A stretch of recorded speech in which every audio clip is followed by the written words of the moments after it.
I have the number one favorite of you guys. I mean, he just hits it out of the park every single time. And Scott, you were the number one person that came to my mind when that call was going on, because you and I are, well, I'm the optimist. And you, I think, are considered to be maybe the number one, like, kind of expert about Optimus out there. And so between us, all we were waiting for, how did you just describe it? You were listening to the call? Oh, yeah. I was listening to the call and listening to all the questions and kind of doing other stuff at the same time because I wasn't that interested in it. And then when it came to the question about Optimus, and that was like everything else was just the appetizer, the main dish, and stuff like that. And there was the dessert.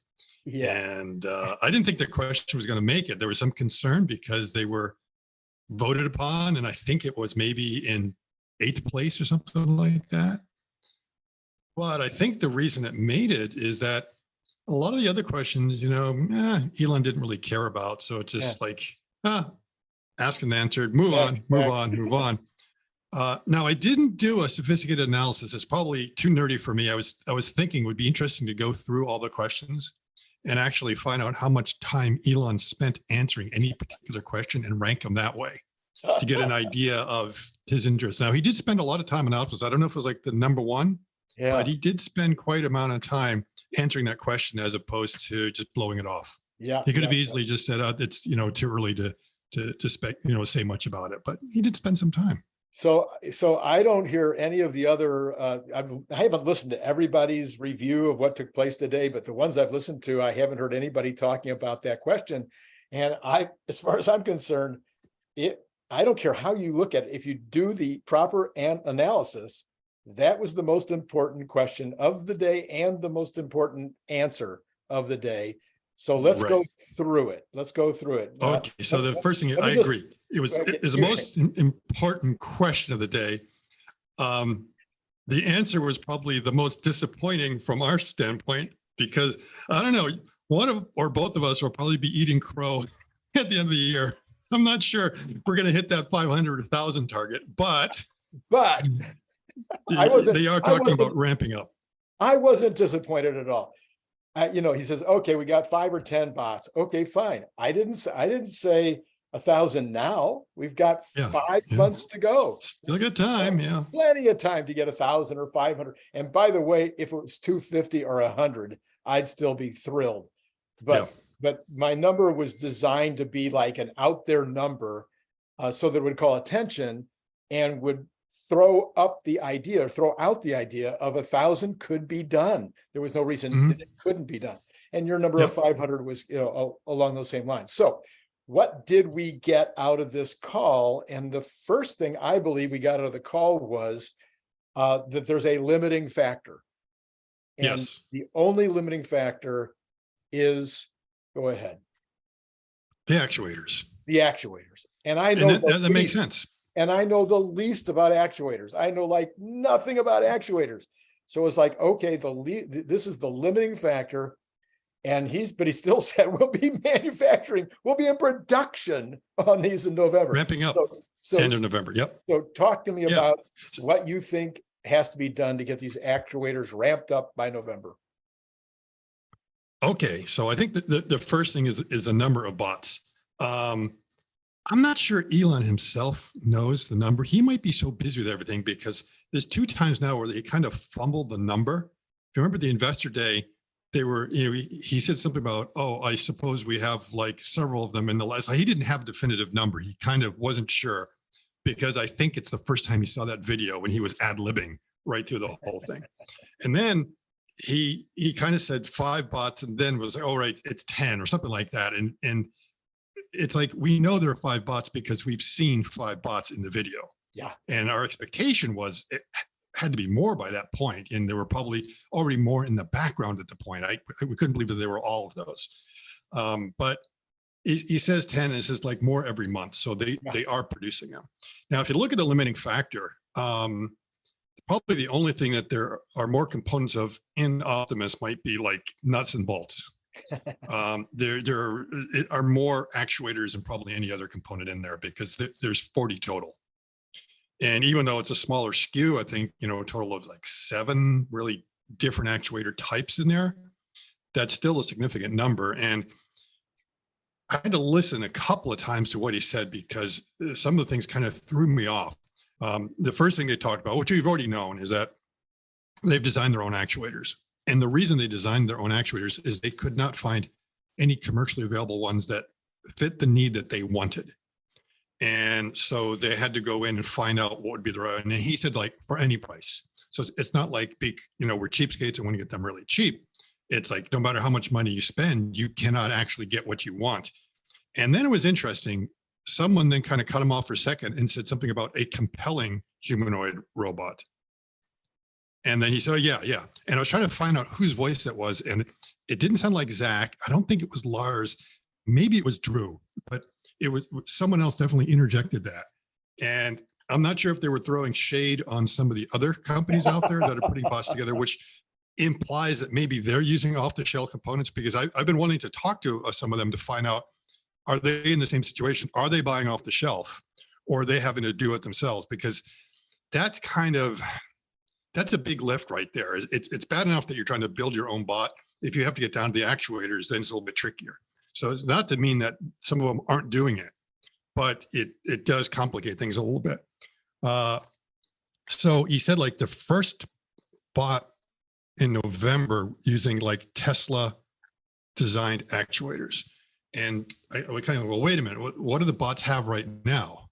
I assume they weren't off the shelf. Bumblebee was off the shelf, but this one is. And in there somewhere, he said something like, I think he said like something like production, the production candidate ones.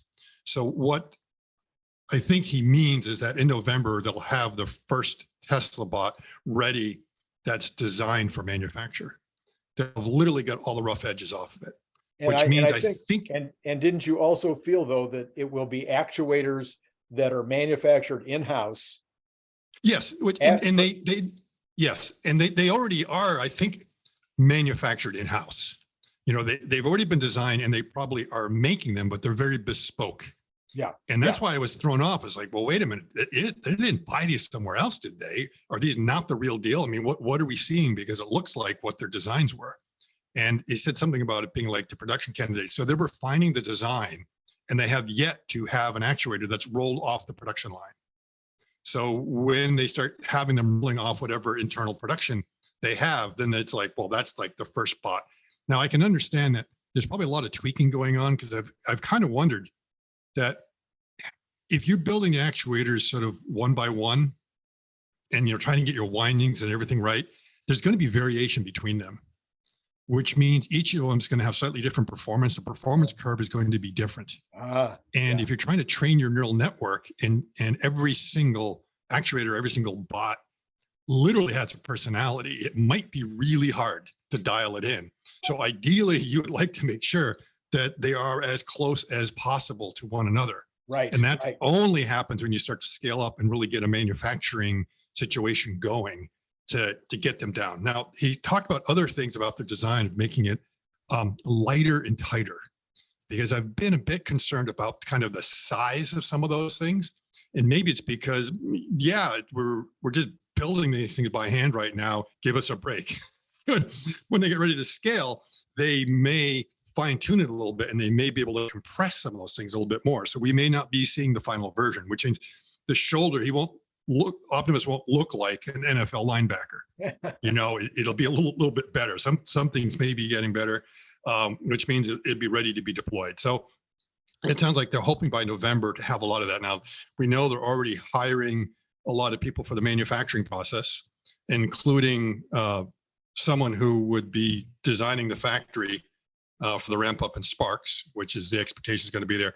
So, I mean, that's a pretty aggressive timeline from like, oh, we're just going to hire the person to hopefully that person can start setting some stuff up. But they might already have some designs on ideas. I don't think they're just saying, we're just going to go find some guy and he's starting from blank slate. It's like, you've already got something here. And we're looking for someone with a little bit of experience that's willing to live in Sparks to help us see the project through. And moreover, the body language, the way they said it was almost like there was no hesitation. we'll have this in Mhm. November. It wasn't maybe, Right. it wasn't if everything goes well. It was, no, we'll have this in November. They've already got it. They've They've obviously, got the timeline. they've got the timeline down. They know Yeah, exactly yeah. what they're And doing. it may be that they see there are some bottlenecks that are preventing them from maybe be able to get a certain step done before then. Maybe it's a Yeah. piece of equipment, maybe it's just something else or some refinement or testing. Sure. They'll have that ready. And then sometime next year, they expect to sort of have it in the factory. I have to listen a little bit closer. They might mean, seriously doing something in the factory, Oh, not just experimenting. I, It's like in the factory, because they're I, experimenting now. We know they're experimenting yeah. now. No, And I totally understood that once they get this finished in November, they're gonna make units that are gonna go to yeah, work in the yeah, factory. yeah. And if they're doing the ramp up, that means one of two things. They need a pile of them just for training purposes, Right, or it's like they need a pile of them to start working in a factory, right. Yes, or a yes. little bit of both. Right. Something like that. I'm thinking both. Yeah. Yeah, yeah. So it's probably going like that. And so if I get kind of my notes right there, it seems like it's right around there. I guess I was expecting a little bit more than 10 bots at this point, because I thought they might be doing for something with the training, more every month. What's more every month means, like one, Yeah, yeah, one or yeah. two. Well, again, Um, I don't think it really matters with what they've just told us. If they said, maybe next year we'll start putting together, some kind of, no, they said in November. So even if they only have 25 by November 1st, they might have 100 by December 1st. right, right. And 200 by January 1st or whatever, as they Yeah, get and the pilot line if ramping. they're north, yeah, if they're north of 100 by the 31st of December, I'll be kind of pleased, a little bit vindicated. I've been a little bit high, but at least I'll be in sort of the right order of magnitude. Well, 100 something. but also, again, I think this is better than what you and I were anticipating.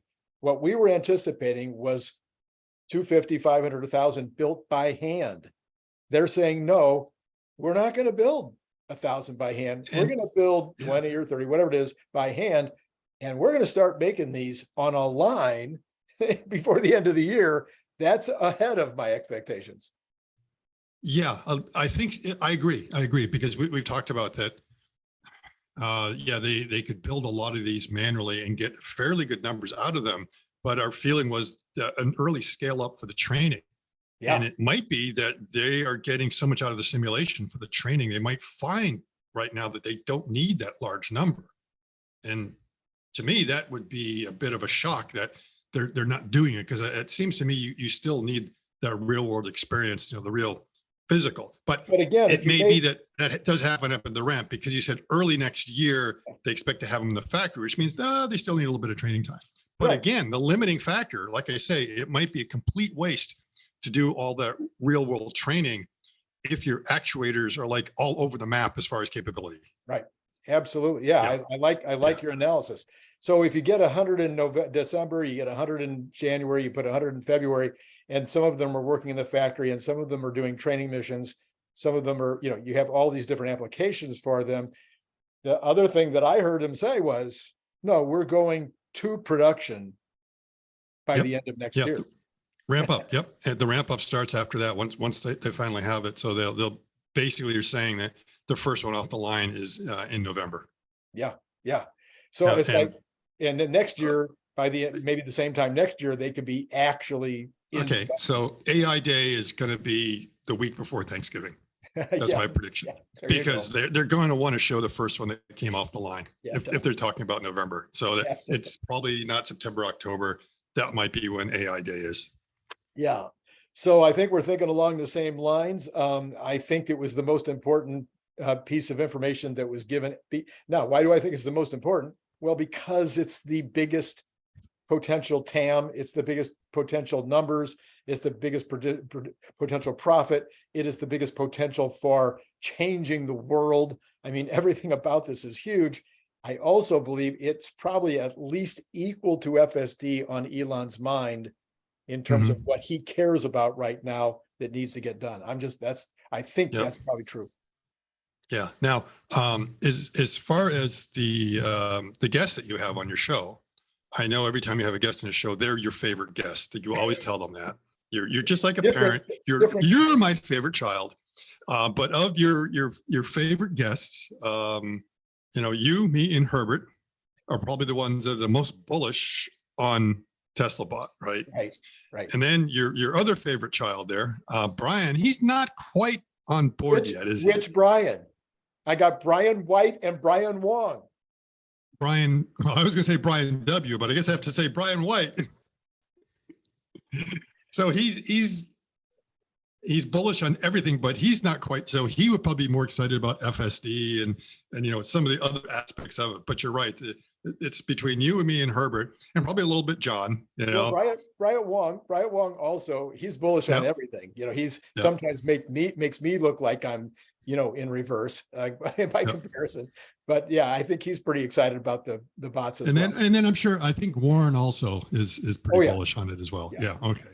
So I'm trying to think anyone else out there, and and maybe Farzad. He's because he's the robots are coming. He's seeing that. We might be a little bit more bullish as far as the time frame, but he does understand that. But I'm trying to think, it's like who else is more hyper bullish on Optimus than us? Well, at the end of the day, it really doesn't matter. All we care about, I keep telling everybody, the only thing I really care about is I want the one that's going to come in and give me those back rubs. Yeah. The shoulder rubs. That's what I mean. It's not about the money. Yeah. And it's not even about being right. It's just come in and give me that shoulder rub. As long as it happens in our lifetimes, right? That's right. All right, Scott, you are my favorite bot guy, and you are absolutely okay. See, qualifications there, and it's between you and Brian White for funniest. So we. Oh no, Brian, he is a funniest, no doubt about it. All right, we're talking about completely different levels here. Make sure that you follow Mr. Funny Guy over here. That you follow Scott. I never can remember your Twitter handle. I'm sorry. It's I've got it up there somewhere. It's Going Ballistic 5. Is it? Yeah. Okay. So follow him over there. Follow me. Hit like if you like having Scott on board, even if he's not quite as funny as Brian, in his opinion. Yeah. And then hit subscribe, notify, and all that stuff. I am exhausted. This is my 5th video of the day, but it's not going up today. I'm doing this on Thursday night. You'll see it sometimes Friday. No, this is Wednesday night. No, Wednesday night. You get the wrong day. You'll see it. You all will see it sometime on Thursday. And again, Scott, thanks so much for all you do. And for all of you out there, it's been great talking to you.